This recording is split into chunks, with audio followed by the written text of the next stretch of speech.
Ibihe byiza nanone kuri wowe ukomeje gutega amatwi Theo TV, iki ni igihe ugenda ukurikirana ibiganiro byacu bya buri munsi, umunsi ku munsi, aho uherereye hano imbere mu gihugu cy'u Rwanda, waba uri muri diaspora hirya no hino, reka tukubwire ngo gubwa neza cyane kandi dukomeze twifurize ibihe byiza. Iyi ni itariki nziza cyane, itariki ya 18, ubu ni umunsi wa kane rwose, tariki ya 18 ukwezi kwa 12 umwaka wa 2025, aho dukomeje kugenda tubona ibyiza byinshi bigiye bitandukanye kandi bigenda bibera hirya no hino mu gihugu. Imbere mu gihugu rero haberamo byinshi ndetse no hanze yacu, ari nayo mpamvu natwe tuba twagiye tuva hirya no hino tugenda duteranira ahantu hatandukanye, tugenda tugushakira amakuru meza kandi amakuru yizewe, atari ya makuru mabi ahubwo ari ya makuru meza kandi atariho ivumbi. Ute rero ndaje nguhereze iki cyangwa se nkuzaniye iki kuri uyu munsi, kuri iyi tariki? Wakwibaza ngo ese Theo TV iki niki akuzaniye?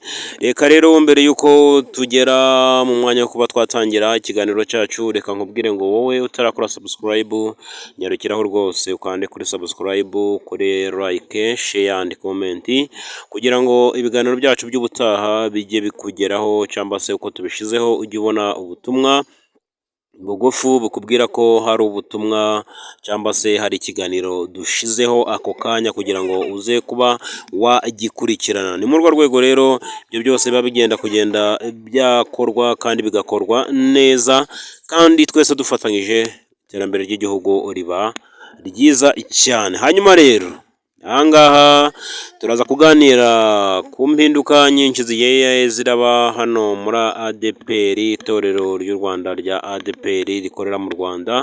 Ahangaha hari impinduka nyinshi zigiye zibamo, kandi izo mpinduka mwagiye muzumva hirya no hino mu bitangazamakuru bigiye bitandukanye. Natwe rero reka tuze tubinyuremo muri makeya kugira ngo ibintu birusheho kuba byagenda neza. Ese natwe tuze kwibaza ngo ese byagenze bite? Izo mpinduka zatewe n'iki? Ese bituruka kuki?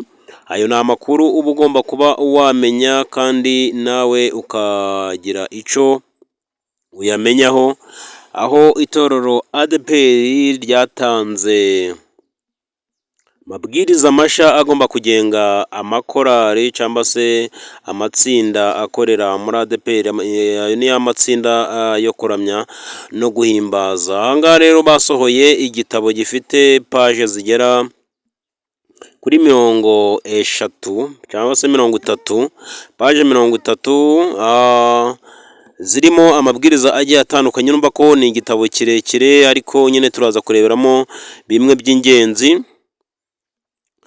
Ahangaha turaza kwiganirira ku kirebana n'ibihano bihabwa abaririmbyi bakoze amakosa.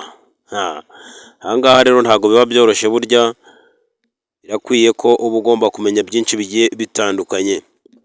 Aha rero duhereye nko ku ngingo ya 40, baratubwira bati ibihano by'umuririmbyi wakoze amakosa.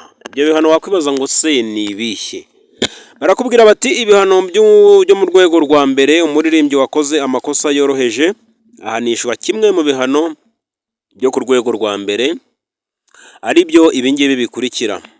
Cya mbere baratubwira bati kwihanangirizwa muri komite ya korali cyangwa y'itsinda ryo kuramya no guhimbaza Imana. Cya kabiri baratubwira bati kwihanangirizwa mu nteko rusange ya korali cyangwa y'itsinda ryo kuramya no guhimbaza Imana. Gatatu nanone naho baraza batubwira bati kugawa mu nyandiko.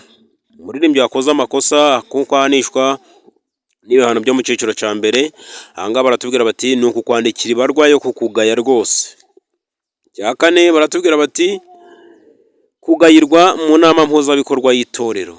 Abantu mutabizi neza, hari inama mpuzabikorwa y'itorero ibigizwe na minisiteri zigera kuri 10. Harimo minisiteri ikuriye abashumba, minisiteri y'abaririmbyi, minisiteri y'abavugabutumwa, minisiteri y'abagabo, minisiteri y'abubatse, minisiteri y'urubyiruko n'izindi minisiteri zigiye zitandukanye. Iyo rero akaba ariyo iza guterana, iyo niyo mpuzabikorwa iba ivugwa ahangaha. Umwe mu bagize komite ya korali cyangwa itsinda ryo kuramya no guhimbaza Imana ukoze ikosa ryo mu rwego rwa mbere atumizwa muri komite ya minisiteri ishinzwe umurimo w'uburirimbyi, ikamusaba ibisobanuro ikanamugira inama. Iyo atumviye inama z'iyo komite, ikora raporo ikayishyikiriza umuyobozi bw'itorero kugira ngo yigweho na komisiyo y'imyitwarire n'imikorere y'abanyamuhamagaro mbere y'uko ahabwa kimwe mu bihano kuwakoze ikosa ryoroheje.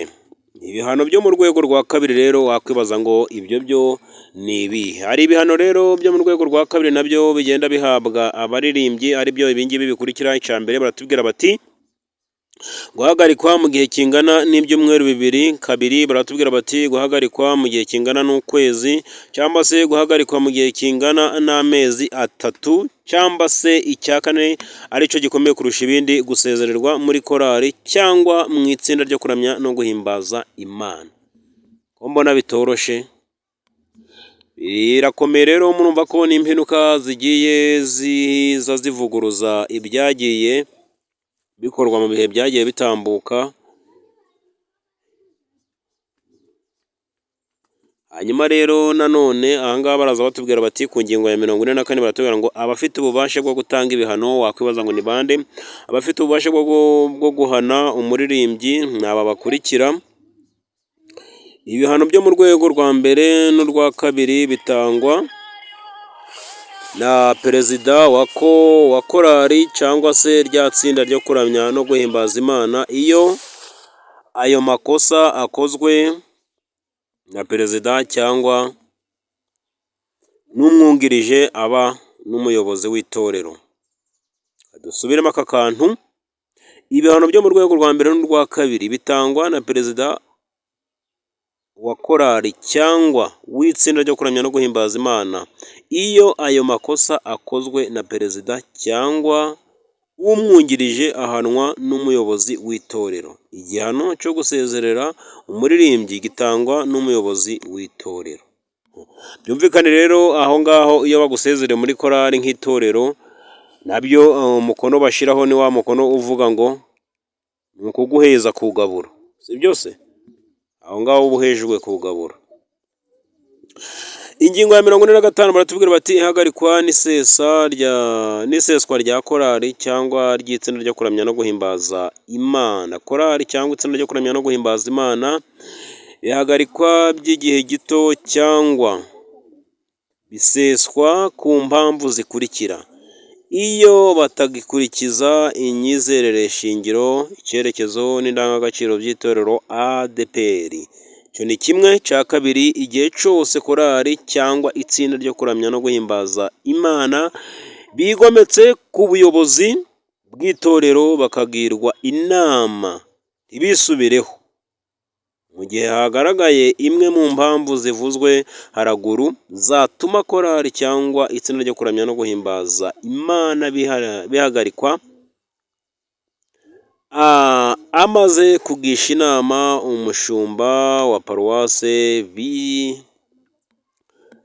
bimaze kwemezwa n'inama mpuzabikorwa y'itorero, umuyobozi w'itorero ashobora guhagarika by'igihe gito korali cyangwa itsinda ryo kuramya no guhimbaza Imana mu gihe bigisuzumwa, agaha raporo umushumba wa paruwase. Icyakora iki cyemezo ntigishobora kurenza ukwezi kumwe. Ashingiye kuri raporo y'itorero, umushumba wa paruwase ahagarika mu gihe cy'amezi 3 cyangwa asesa korali cyangwa itsinda ryo kuramya no guhimbaza Imana amaze kugisha inama umushumba w'ururembo, bimaze kwemezwa n'inama mpuzabikorwa ya paruwase. Ibintu birakomeye rero, ibintu birakomeye. Murumva ko aya ni amabwiriza, kandi amabwiriza agiye akomeye hano imbere mu maparuwase agiye atandukanye cyangwa se mu itorero ADPR mu Rwanda. Aya ni amabwiriza rero agenda areba abaririmbyi. Ahangaha rero ntago ari aya gusa, nkunyuremo muri makeya n'ibindi mu minsi iri imbere nabyo ndaje nzabikuvereye imuzi.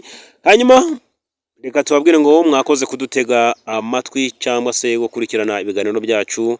Reba rero niba warakoze subscribe, kore subscribe ubundi tukumye tubane umunsi ku munsi. Murakoze mugire ibihe byiza. Yari MC Theogene kuri Theo TV Kinigi.